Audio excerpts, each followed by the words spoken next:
Il est 10h. Radio Côte d'Ivoire, le bulletin d'info. Aimé de Dieu. Bonjour à tous et bienvenue à cette édition de l'information. Laurent Gbagbo et Charles Blé Goudé vont-ils bénéficier de la liberté provisoire? À La Haye, ce mardi 15 janvier, la chambre de première instance de la Cour pénale internationale délibère sur le dossier de l'ex-président ivoirien et l'ex-leader des Jeunes Patriotes. Tous les deux sont poursuivis pour crimes contre l'humanité dans le cadre de la crise post-électorale. Plusieurs délégations ont sillonné l'ensemble du territoire national pour le pré-congrès du RHDP. Ce samedi, dans la région du Béquet, plusieurs militants du parti politique et membres du RHDP ont pris part aux travaux en atelier avant le meeting de clôture. Écoutons leur porte-parole, l'honorable Abounoua Kouakou, lui, cadre de Brobo. Le RHDP, parti unifié, est-ce que cela est étrange?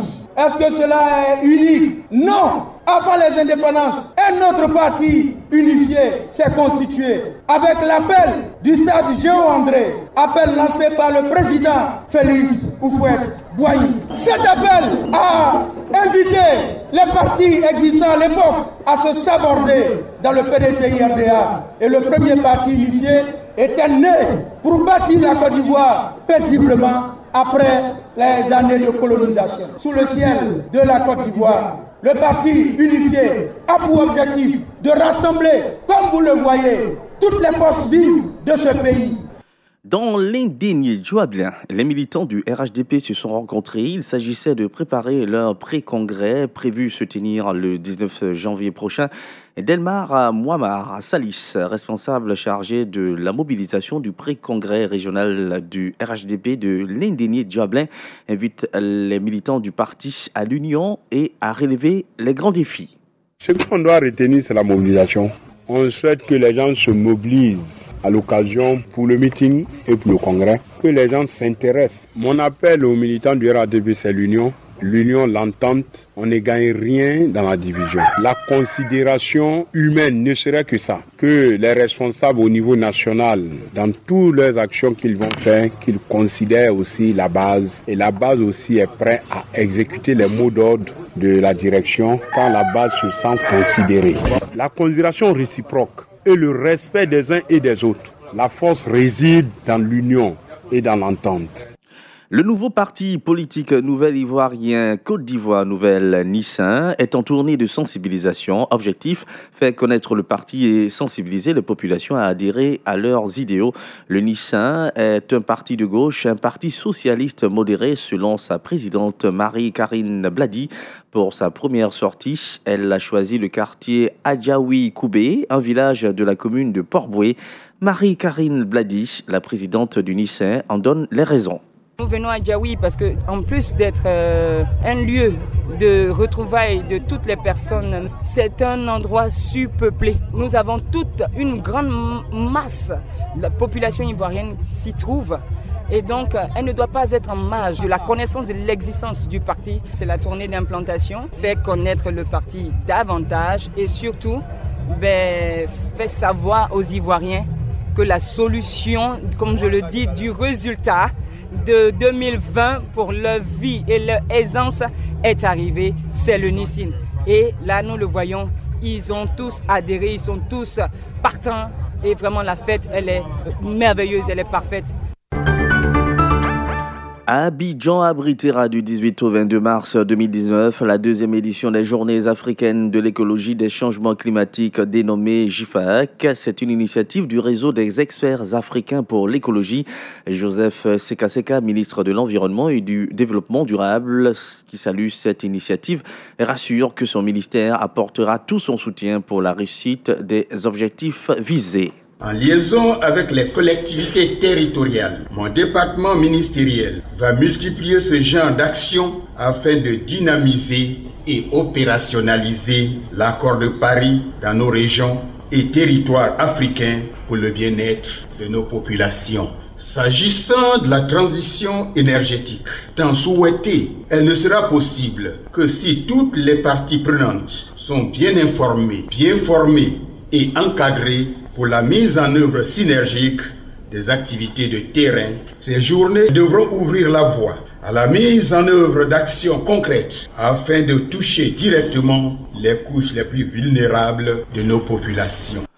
L'inspecteur général d'État invite ses collaborateurs à continuer à travailler pour l'instauration de la bonne gouvernance et débarrasser la Côte d'Ivoire de la corruption. C'était lors de la présentation des vœux du nouvel an du personnel de l'inspection générale d'État à Awandoli Théophile. Faisant le bilan de 2018, l'inspecteur général d'État a relevé quelques difficultés liées aux ressources humaines de locaux et de renforcement de capacités. Awandoli Théophile a présenté également quelques actions à mener pour 2019. On l'écoute. Au cours de l'année 2019, nous poursuivrons la mise en œuvre de l'axe 6 du schéma directeur de la réforme des finances publiques portant sur le dispositif du contrôle et d'audit interne. À cet effet, il appartient à l'inspection générale d'État de mettre en place des structures de contrôle et d'audit interne dans les différents ministères. De même que nous devons élaborer la cartographie des risques au niveau de chaque ministère et la conduite des missions d'audit basées sur le risque. De même, en tant que structure de coordination et d'harmonisation des activités de contrôle et d'audit, un cadre de référence pour la pratique professionnelle dans les administrations. Je tiens à insister sur le souhait de Monsieur le Président de la République quant à une Côte d'Ivoire débarrassée de corruption. Vous y jouez un rôle important parce que c'est la base saine pour un décollage économique de notre pays, pour une émergence saine et sans difficulté. Dans cette optique, je souhaite que l'ensemble des structures de contrôle soient le fer de lance de cette nouvelle approche de la gestion de la vie publique. Les agents des sous-préfectures et de la préfecture de la région de Lifou observent depuis plusieurs mois un arrêt de travail.